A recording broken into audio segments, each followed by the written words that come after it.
खुशी होती है।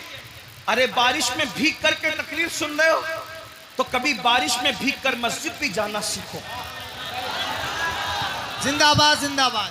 ठंडियों के अंदर सर्दी में कपकपाती में मस्जिद भी जाना सीखो।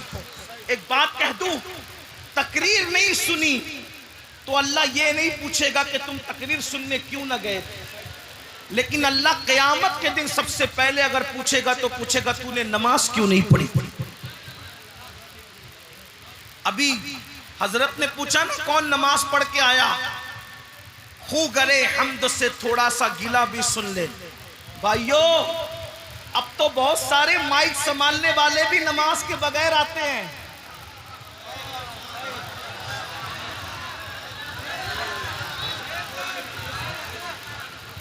तू इधर उधर की ना बात कर, मुझे बता के काफिला क्यों लुटा। मुझे रहसनों से गरज नहीं तेरी रहबरी का सवाल।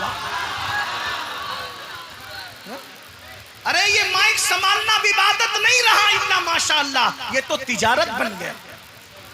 ये फनकारों की जगह हो गई, ये फन हो गया, ये बच्चों को पालने का सबब हो गया। हाल ये पूरे पूरे सफर में नमाज नहीं होगी। हाल ये ना जलसा करने वाले नमाज पढ़ेंगे ना माइक संभालने वाले, इल्ला माशाअल्लाह। इनको कौन नमाज पढ़ा। और सुन लो मगर अच्छी तरह से सुन लो, सुन्नियों कान खोल के सुन लो। अगर ये समझते हो कि खलीफा कुतुबुल मशाइख तुम्हें जन्नत में ले जाएंगे या कुतुबुल मशाइख जन्नत में ले जाएंगे या मखदूम अशरफ जन्नत में ले जाएंगे या गौसे पाक जन्नत में ले जाएंगे या गरीब नवाज जन्नत में ले जाएंगे या आला हजरत जन्नत में ले जाएंगे या इमाम हुसैन जन्नत में ले जाएंगे, अगर ये तुम्हारा ख्याल है तो सुन लो, आला हजरत गौस पाक गरीब नवाज मखदूम अशरफ सारे वली जन्नत में ले जाने की ताकत रखते हैं। लेकिन जो नमाज नहीं पढ़ेगा उसको कोई भी वली जन्नत में नहीं ले जाएगा। ये मेरा दावा है। मैं बेनमाजी को काफिर नहीं कह रहा हूं, लेकिन अगर तुम्हारे दिलो दिमाग के अंदर ये भूत सवार है कि फजर में सोते पड़े रहेंगे और गौस पाक हाथ पकड़ के जन्नत में ले जाएंगे, ये शैतानी वसवसा है।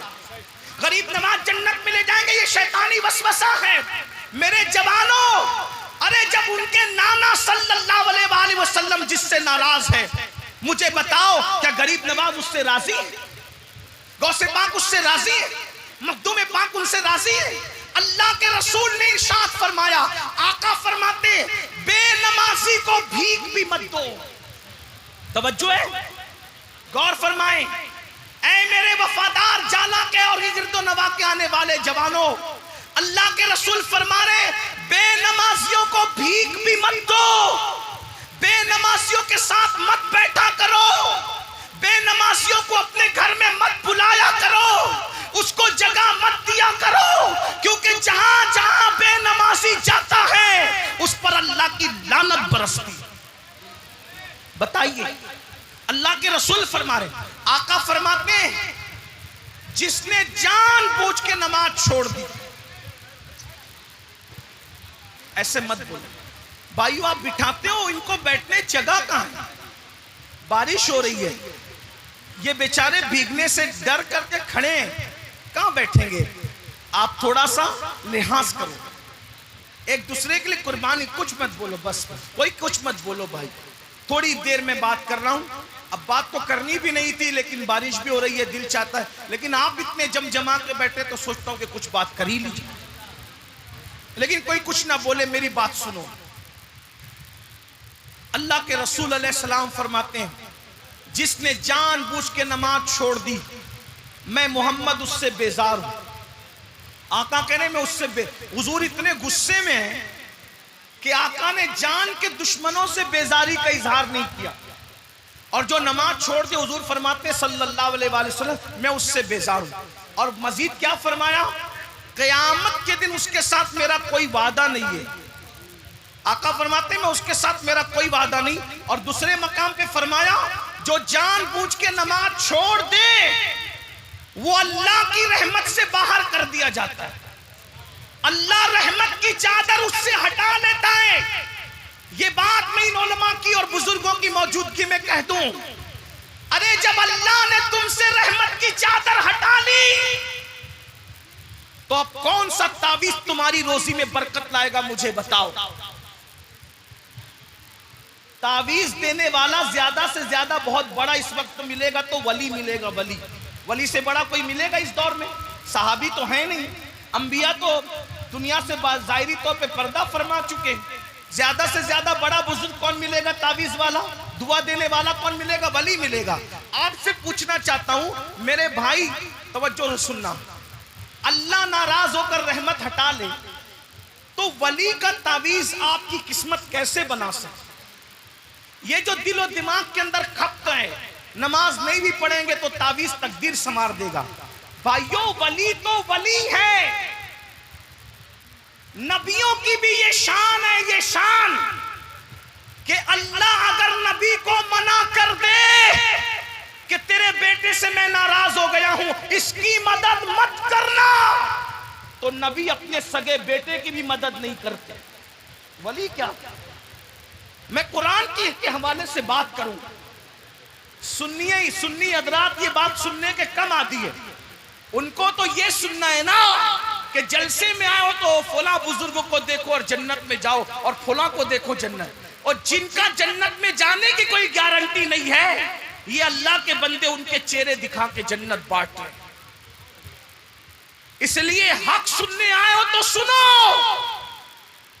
अगर अल्लाह अपने उलुल अज़्म पैगंबर से कह दे कि तू अपने बेटे की मदद मत करना, तो वो नबी अपने बेटे की भी मदद नहीं करते। कुरान कहता है, कुरान उठा के पढ़ो, नूह अलैहिस्सलाम को अल्लाह ने कहा सबको कश्ती में बिठा लेना, जो ईमान नहीं लाया उसको मत बिठाना।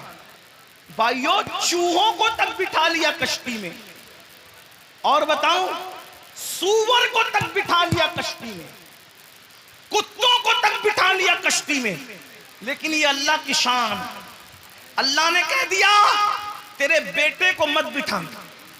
तवज्जो है, अगर कुरान पे ईमान लाए तो ये कुरान है, कुरान की तफसीर है। थोड़ा इबरत की आंखें खोलो, इबरत की आंखों से सुनो, इबरत की आंखों से देखो, इबरत के कान से सुनो। अल्लाह फरमा रहा है नूह तेरे बेटे को कश्ती में मत लेना। कुरान है, कुरान, कुरान की तफसीर। नूह की अलैहिस्सलाम की कश्ती में सब बैठ गए, बनाई नूह अलैहिस्सलाम ने, तैयार की नूह अलैहिस्सलाम ने, सबको ले लिया। सगा बेटा सामने खड़ा है, नहीं लिया। अल्लाह से अर्ज की मौला इजाजत दे दे, मेरा बेटा है ना।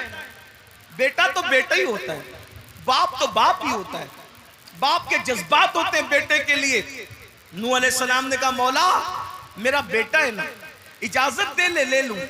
अल्लाह ने कहा नहीं ले सकते, क्योंकि मैं इससे नाराज हूं, नहीं ले सकते। मेरे भाइयों थोड़ी तवज्जो, गौर करो, क्या तुम नबी के बेटे हो, नबी की औलाद हो? नबी का सगा बेटा खड़ा है बाहर कश्ती के, अल्लाह कह रहे मत लेना। फिर नूह अलैहिस्सलाम ने तीसरी बार अर्ज किया मौला मेरा बेटा है ना, इजाजत दे दे मैं ले लूं। अल्लाह ने कहा नूह अगर आप इसकी सिफारिश करोगे तो अपने महबूबों की फेरिस्त से तुम्हारा नाम निकाल दूं। कोई तवज्जो है आपकी?